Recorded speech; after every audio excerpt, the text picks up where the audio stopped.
Saudara, Iran dan Israel sepakat gencatan senjata. Namun apakah kesepakatan ini bisa berlangsung lama? Faktor apa saja yang bisa mengoyak kesepakatan ini? Kami akan membahasnya bersama pengamat hubungan internasional Universitas Indonesia. Sudah ada Bu Susi Sri Sudarman, serta Kapuspen TNI periode 2010 hingga 2014 sudah ada Pak Iskandar Sitompul. Terima kasih Bu Susi, Pak Iskandar sudah menyempatkan waktu di Kompas Petang. Saya akan ke Bu Susi terlebih dahulu. Bu Susi, ada kesepakatan gencatan senjata. Menurut Anda, kesepakatan ini antara kedua belah pihak, Iran dan Israel, atau kesepakatan yang memang bisa dikatakan dipaksakan karena ada Amerika Serikat di situ? Jadi Donald Trump sebetulnya mengadakan pemboman itu untuk memuaskan Israel, tapi pemboman itu bersifat simbolik. Ternyata penetrasi bunker bombers itu hanya sampai 60 meter, sedangkan fasilitas nuklir Iran itu 90 meter di bawah pegunungan tersebut. Jadi satu hal yang hanya bersifat simbolik karena Amerika ingin mendamaikan dan memuaskan semua pihak, ternyata kan Netanyahu yang punya masalah di dalam negerinya menginginkan yang lebih, kemenangan yang lebih besar, yaitu menaklukkan Iran sama sekali, yang sebetulnya agak susah dibayangkan bisa terjadi ya. Karena kalau Iran porak-poranda dan akhirnya muncul wall road juga akan mengganggu seluruh Timur Tengah. Jadi di sini ada masalah utama, Iran bersifat defensif, tapi Israel bersifat ofensif. Jadi kalau dua-duanya tidak sepakat, kalau ofensif dari Israel dijawab oleh ofensif dari Iran, tentunya tidak akan terjadi gencatan senjata karena memang tidak bisa memenuhi keinginan-keinginan yang bersifat sangat sentral dalam artian memikirkan diri sendiri. Israel hanya memikirkan diri sendiri dan menggunakan AS untuk melakukan pemboman, tapi sebetulnya dia masih menginginkan penghancuran Iran. Jadi di sini ya nggak bisa ketemu kayaknya. Oke. Pak Iskandar, kalau dilihat dari gencatan senjata yang saat ini memang disebutkan sudah disepakati kedua belah pihak, apa sih sebenarnya faktor-faktor utama bisa terrealisasi gencatan senjata ini? Jadi selamat sore buat semuanya, Bu Susi dan kita semua saja berada. Jadi untuk gencatan senjata ini tentunya harus ada yang menginisiasi satu negara yang kuat. Manakala negara itu nggak kuat, nggak bakalan didengar. Percaya sama saya. Apalagi kita tahu nih, budaya atau habitat dari dua negara ini, Israel sama Iran ini, memang dari dulu kan, dari 50 tahun, dari zaman-zaman dulu udah begini terus. Nah, tentunya di sini perlu, tadi Bu Susi sudah benar banget, saya salut ya, perlu ada tambahan lagi negara lainnya untuk menginisiasi ini ya. Di luar Amerika mungkin ada negara yang kuat lagi, kita sudah tahu semuanya, mungkin ada Rusia, Cina ya. Di sini mungkin mari mereka di sini bersama-sama, walaupun gencatan ini memang sudah di media ataupun di statement dari Presiden Amerika Donald Trump sudah mengatakan bahwa sudah bertelepon dengan Netanyahu, sudah bertelepon dengan Iran dan lain sebagainya, dihadiri oleh wakil-wakil presiden mereka, menlu mereka, semua sudah oke. Nah, di sini apakah masih ada sepertinya apa yang dibilang Bu Susi tadi, ini bisa juga masih kejadian. Kenapa? Ini budaya tadi. Apa yang bisa kita buktikan? Sampai presiden kan itu Donald Trump marah ke Israel. Sampai ada kalimat yang kurang bagus, kita tahu semuanya, sampai ada kalimat yang kotor di situ. Kenapa? Mereka ini masih juga.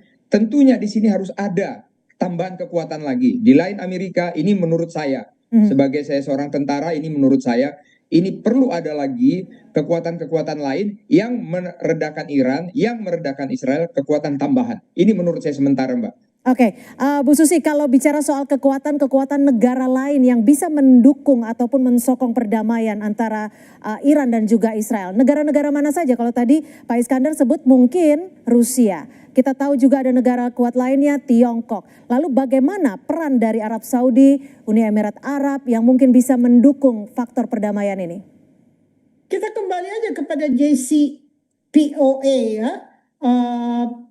Perundingan yang berhasil dari Presiden Obama untuk memeriksa kondisi fasilitas nuklir Iran.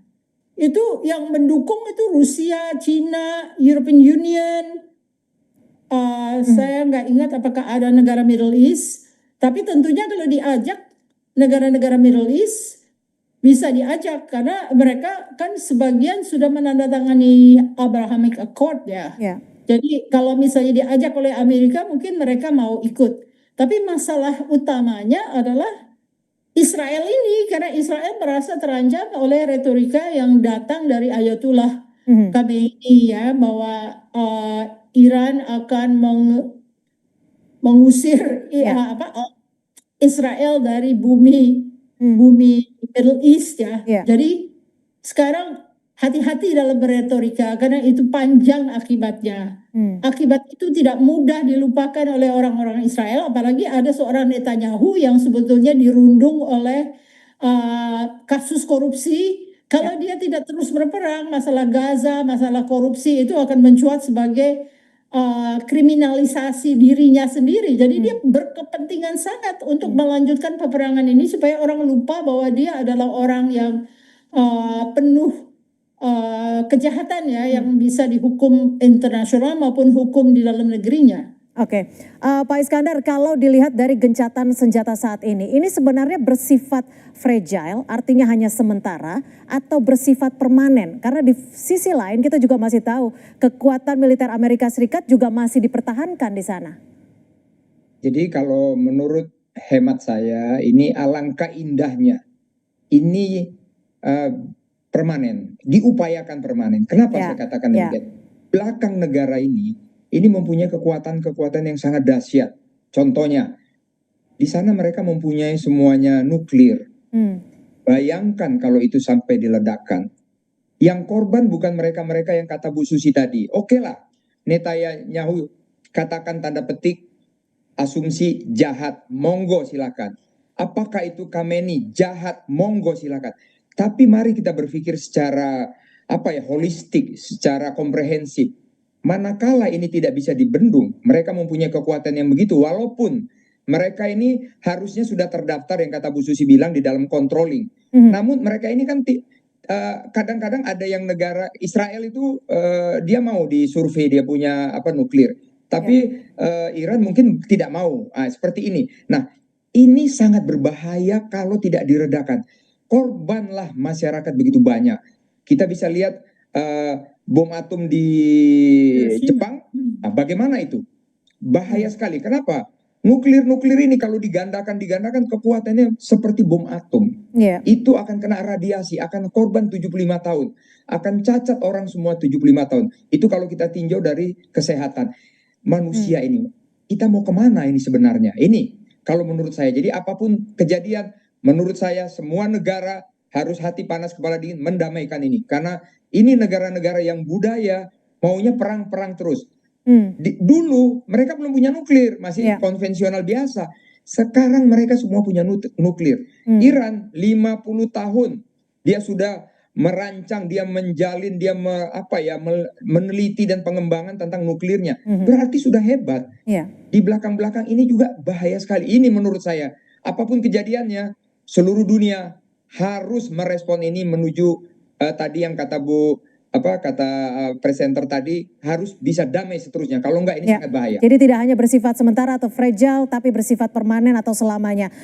Bu Susi, sebenarnya posisi Amerika Serikat dalam gencatan senjata ini seperti apa sih? Kita tahu bahwa ada coercive diplomasinya Presiden Trump. Tapi kita tahu juga bahwa Iran mengklaim bahwa Iran lah yang menang. Di sisi lain, Israel juga mengklaim bahwa Israel lah yang menang.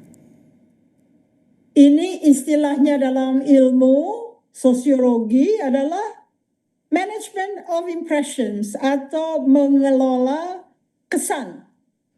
Mengelola kesan itu bisa menggunakan teknologi informasi. Sebesar-besarnya dia melakukan komunikasi, itu akan menggambarkan satu pihak itu menang atau satu pihak itu sebetulnya kalah. Jadi di sini mungkin kalangan yang punya intelligence di Amerika melihat bahwa sebetulnya bunker buster bomb itu tidak sampai ke wilayah yang harusnya dibom habis. Jadi mereka masih penasaran gitu ya. Di samping juga punya pemimpin yang punya kriminalisasi. Jadi double lah. Saya pikir orang Zionis nggak begitu saja melepaskan Amerika. Dia akan meneliti dalamnya, mungkin di dalam CIA, di dalam Pentagon itu ada orang Zionis, karena mereka kan sudah jadi warga negara Amerika, jadi mereka bekerja seperti warga negara, tapi sebetulnya dia membagi intelligence itu kepada Israel. Nah, di sini yang terbongkar malah New York Times yang menggambarkan bahwa sebetulnya bunker buster bomb itu tidak berhasil. Kurang berhasil, bukan tidak berhasil. Dia berhasil membolongi cuma sampai 60 meter. Sedangkan elemennya itu 90 meter di bawah tanah. Jadi sebetulnya mungkin ada yang membocorkan ya. Lalu membocorkan ini New York Times kan di New York itu penuh Artinya orang kekuatan Yahudi, nuklir mana yang Iran masih sangat penuh seperti itu ya Bu Susi ya? apa? Kekuatan nuklirnya Iran artinya masih sangat penuh. Kan dipindahin enriched uraniumnya beberapa hari sebelumnya. Oke. Jadi ini semacam ya, kalau saya teoritikus ya, saya teoritikus yang mengatakan ini dramaturgi yang sebenarnya dilakukan Trump karena dia ingin memenangkan hadiah Nobel. Jadi dia berusaha menyenangkan Netanyahu dengan mengatakan kami akan membom sesuai dengan permintaan kamu. Lalu dia menyenangkan juga Iran, bilang dia sudah sukses padahal mungkin diberikan intelligence untuk memindahkan enriched uranium. Kita kan nggak pernah tahu sampai nanti 50 tahun kemudian waktu dokumen-dokumen itu keluar. Baru terbuka. Pak Iskandar, terakhir, kalau menurut Anda dari kacamata strategi perang, seberapa besar sih atau mungkin bisa dikatakan dalam prosentase kekuatan militer antara Iran dan Israel sudah dikeluarkan dan sisanya masih berapa persen lagi kekuatan militer mereka? Ya, oke ya. Kalau kita melihat yang disampaikan si Ibu tadi itu semuanya bagus ya. Nah, sekarang kita kembali kekuatannya. Ini kalau saya lihat kekuatan-kekuatan ini kita lihat di media ya, kita lihat di media. Karena senjata mereka utamanya adalah nuklir. Iya. Otomatis apa yang digunakan ini belum semuanya, baru katakanlah baru seperempat. Baru seperempat, hanya teaser artinya ya? Baru, betul, ini baru seperempat. Kenapa? Baru hanya apartemen, kantor ini, gedung ini, intelijen ini. Tapi kalau sudah menggunakan kekuatan penuh, baru digunakan nuklir, nah itu baru penuh kita bilang. Tapi kalau ini sudah kejadian, ini sangat bahaya. Nah, jadi kalau ditanya berapa persen, ini kalau menurut saya baca di media, saya baca di perkembangan, saya baca kekuatan mereka mempunyai kekuatan nuklir, misalnya Israel. Kalau saya baca dari katalog-katalog itu ada hampir 90, kalau nggak salah nanti saya dikoreksi Bu Susi. Misalnya Amerika ada berapa ratus, 230 atau berapa. Ini satu pun belum ada, baru yang ICBM, Intercontinental Ballistic Missile, baru yang kecil-kecil Mbak. Jadi kalau saya bilang ini baru permulaan. Jadi baru ya pemanasan lah kalau menurut saya. Kalau sudah itu selesai dunia kita ini, Mbak.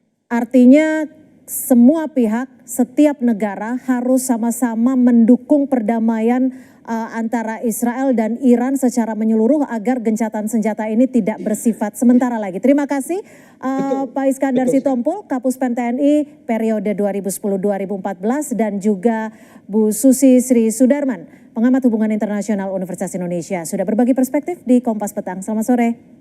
Selamat sore.